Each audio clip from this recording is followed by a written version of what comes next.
I've never been on a cruise ship and I have no plans to do so in the near future, but I love watching YouTubers who vlog and review cruise ships.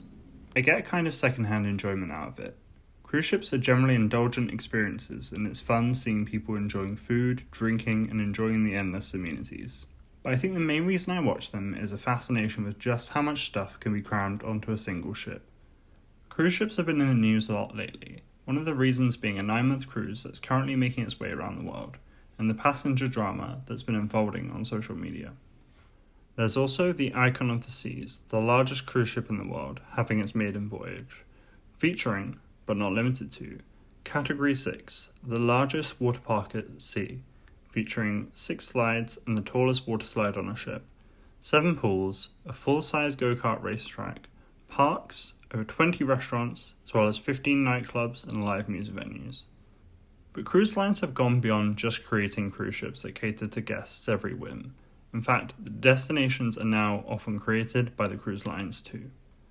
Every sailing of the Icon of the Seas includes a visit to Perfect Day at CocoCay, Royal Caribbean's private island.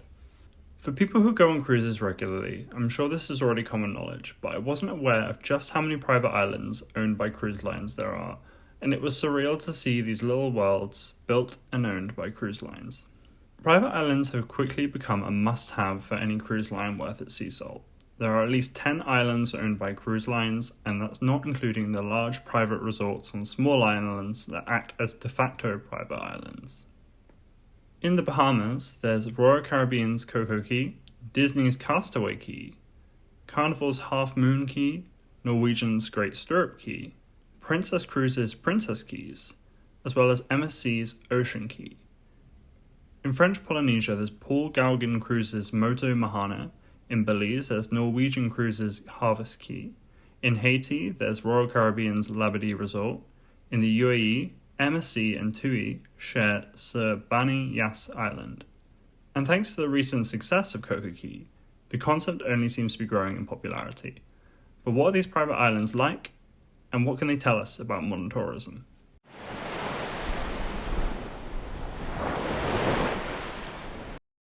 The first private island controlled by a cruise line was Great Stirrup Cay, first leased by Norwegian Cruise Line from the Belcher Oil Company of Miami in 1977, before they bought it outright in 1986.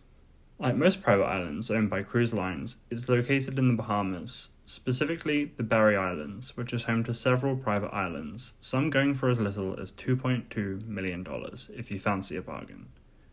Great Stirrup Cay's settled history goes back as far as 600 AD, when it was settled by the Lucayan people, eventually becoming a pirate hideout when the capital of the Bahamas, Nassau, was colonized by Britain. It was abandoned by Britain when it was no longer useful, before being used for a variety of purposes in the American Civil War and World War II. Prior to Great Stirrup Cay's acquisition by Norwegian Cruise Line, the Berry Islands were primarily used for fishing, farming, and small-scale tourism, and hadn't experienced significant development or infrastructure. Belcher Oil Company's interest in the island was purely for real estate speculation, oil exploration, and a possible site for a corporate retreat. And fishing and boating enthusiasts often visited the island for their pristine waters, abundant marine life, and secluded beaches. First marketed as Pleasure Island, Norwegian Cruise Line's acquisition of Great Stirrup Cay and subsequent development of it brought a new level of tourism and infrastructure to the area, enhancing its accessibility and amenities for visitors arriving by cruise ship. Inspired by Norwegian, Admiral Cruises purchased the lease to the neighbouring Little Stirrup Cay in 1985, which is about half the size, at 140 acres versus Great Stirrup's 268, although a much larger proportion of the island has since been developed. Admiral Cruises originally used Little Stirrup Cay as an out island, a term used in the cruise industry to refer to smaller, less developed islands that offer a more secluded or natural experience for passengers, before Royal Caribbean Cruises assumed ownership of the lease when they acquired Admiral Cruises in 1988. Shortly after this, Royal Caribbean renamed it to CocoCay, before renaming it again in 2019 to Perfect Day at CocoCay, an interesting name that I'll get into a bit more later. The renaming coincided with a huge investment of $250 million in the island, entirely transforming it through the addition of a full water park featuring multiple slides, one of which is the tallest in North America, a wave pool, a pool with an in-pool rock wall, a freshwater pool, an assault course, a hot air balloon, a zip line, in addition to new restaurants and bars to accommodate the massive number of tourists that would now be visiting the island. This increase in the number of guests was due in part to a new dedicated cruise ship pier that can even accommodate Royal Caribbean's biggest ocean-class ships, avoiding the need for ships to dock away from the island and guests have to get tenders to the island shores. This is all in addition to the Coco Beach Club, where cruisers can rent cabanas to spend the day on. The transformation of a tiny island into an area so densely packed with entertainment is surreal, although you'd expect such a dramatic change, given an average investment of $560,000 per acre.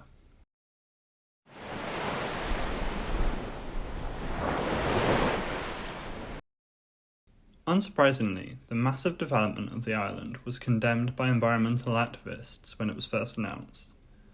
Leah Doriel, founder of Oceanic Global Foundation, expressed concerns in an interview with Eyewitness News that Royal Caribbean would not take proper measures to ensure sustainability and responsible consumption on the island, citing an increase in marine debris and plastics pollution.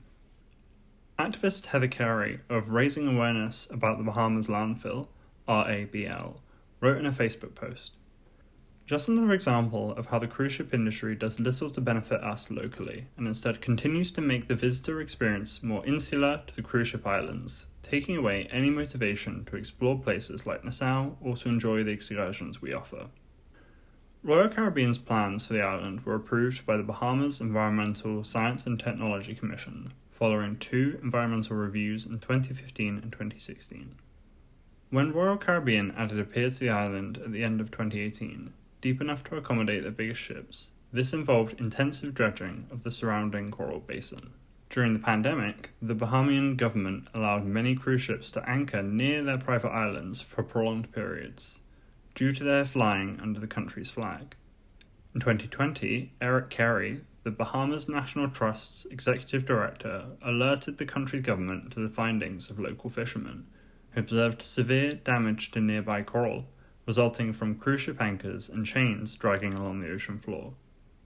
Of course, these were exceptional circumstances, but they represent the impact that cruise ships are capable of having on delicate marine environments. Royal Caribbean are, of course, keen to emphasize the steps they take to protect the environment in which they operate, regularly publishing press releases on their website that point to things they do. Despite looking through these thoroughly, I was unable to find much in the way of steps that they take that are specific to CocoCay, beyond using recycled water from the water park for CocoCay's landscaping, which they mention a lot. The Bahamian government do seem satisfied, though, with waste management facilities understandably being the main point of focus. Based off trip reports I was able to find about scuba diving on CocoCay, it also sounds like there is a healthy presence of marine life, at least in some places.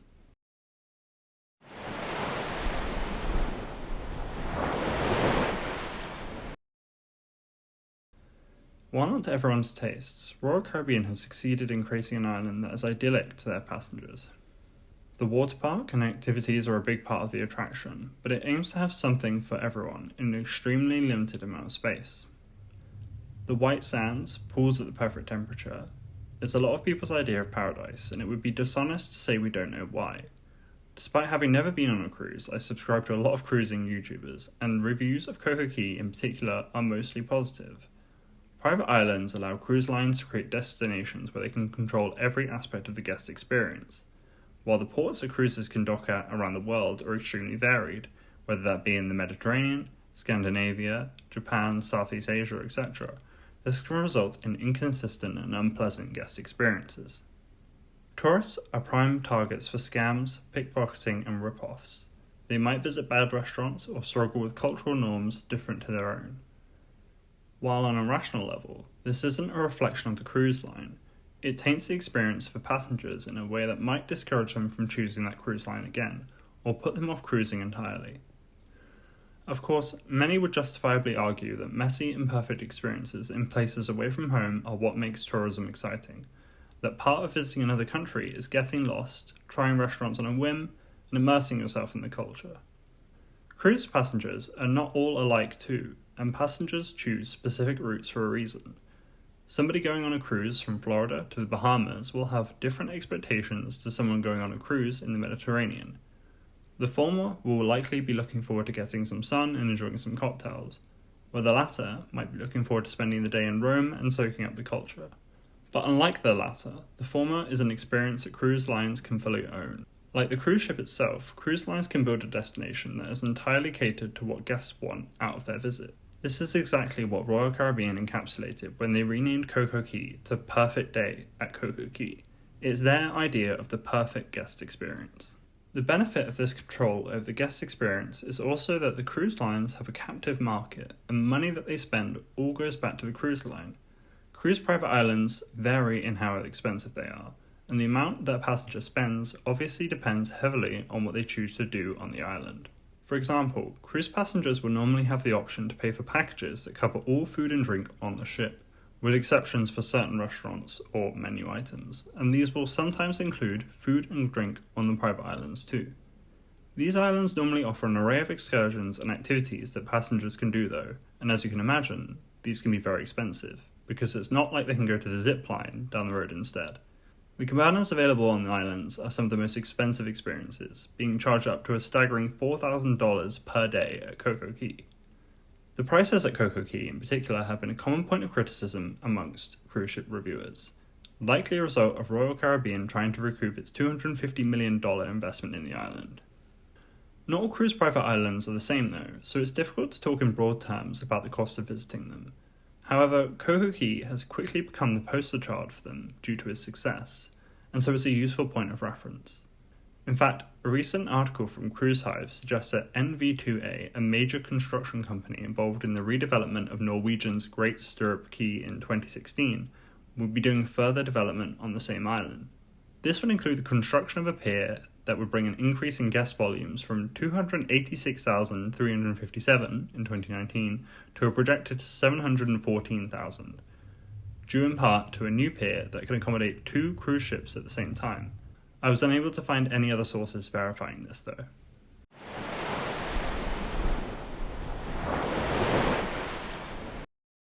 Cruise line private islands are a weird quirk of the point in history that we inhabit. Tourism has become such a refined art that humans are extensively redeveloping tiny islands into destinations entirely dedicated to human entertainment and relaxation. From the perspective of people who love cruises, especially those cruisers who aren't as concerned with local culture, private islands are the ultimate destination. For many, the appeal of a cruise ship is the experience of having everything in one place. Endless choice when it comes to food and drink, entertainment never far away, and staff that understand that the passenger experience is the ultimate priority. There's also the reliability of the experience. While cruises aren't perfect, people go on cruises knowing that even if they aren't amazed, they'll at least have an enjoyable enough time. Cruise line private islands are an attempt at building an extension of this, with a different set of constraints to the ones that cruise ships have, but still a minimal amount because of their ownership of the island. The importance of tourism to the economies of the countries in which these private islands exist no doubt plays a role in limiting regulation. But just as cruise ships are vulnerable to the seas they sail on, the tropical islands that cruise lines buy for their exclusive use are liable to be battered by hurricanes, with recent footage of CocoCay showing it battered by high winds, forcing passengers to evacuate. And as our climate continues to change, extreme weather events will only become more frequent. While this may present obstacles to cruise lines creating guests' perfect day, the potential upside of these islands is still far too great for them to pass up, and I'm sure they'll continue to invest heavily in these purpose-built destinations. An interesting example of this I'd like to end with is MSC's Ocean Cay Marine Reserve in Bahamas, a man-made island originally created for the mining of aragonite sand in the late 1960s by Dillingham Construction of Hawaii.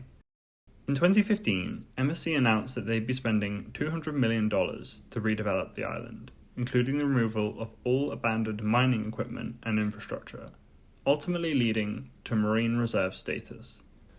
They've also shared detailed information on the steps they've taken to protect the island, including 75,000 plants and shrubs being planted, 5,000 trees and palms, 400 coral colonies relocated, and 64 square miles of marine reserve.